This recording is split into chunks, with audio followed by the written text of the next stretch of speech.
આજે આપણે બનાવશું પાણીપુરી. તો એના માટે મેં ફોદીનો, ધાણા, તીખી મરચી, આ ટાઈપની સુરતની મરચી આવે એ લીધી છે, અને બીજા તીખા મરચાં લીધા છે, લીમડો, પછી લસણ અને આદુ એટલી વસ્તુ લીધી છે. તો હવે આપણે આને સારી રીતે ધોઈ લેશું. તો સારી રીતે બધી વસ્તુ ધોવાઈને તૈયાર છે. તો હવે આપણે મિક્સર જારમાં લઈ લેશું. ગ્રેવી આપણી રેડી છે, જો એકદમ સરસ થઈ છે. તો હવે આ મેં અહીંયા સાદું પાણી ઠંડુ જ લીધું છે ફ્રીજનું, એમાં એડ કરી દઈશું આપણે.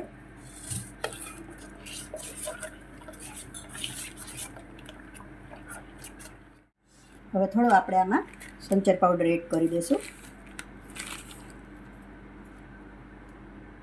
1 ચમચી જેટલો. 1 ચમચી પાણીપુરીનો મસાલો એડ કરું છું.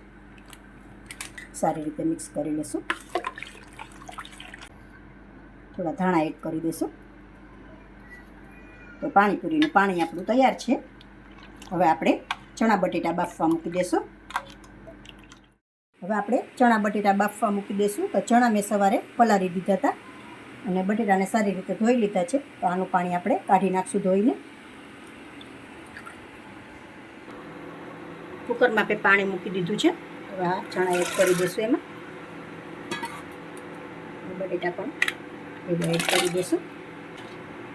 1 ચમચી નિમક એડ કરી દઈશું. ચણા બટેટા સારી રીતે બફાઈ ગયા છે. તો હવે આપણે આને મસાલો કરી લઈશું.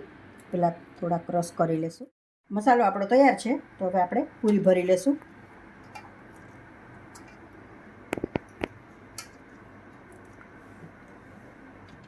પાણીપુરી આપણી તૈયાર છે.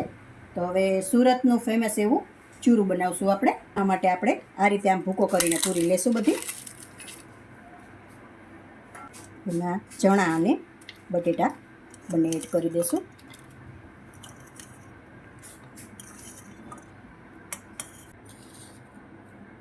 સેવ એડ કરી દઈશું. પાણીપુરીનું પાણી,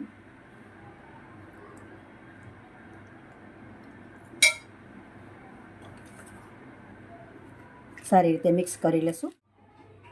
જો મિત્રો, તૈયાર છે આપણી પાણીપુરી અને સુરતનું ફેમસ ચૂરું. તો જો તમને મારી આ રેસીપી પસંદ આવી હોય તો લાઈક કરશો, કોમેન્ટ કરશો, તમારા મિત્રોમાં શેર કરશો.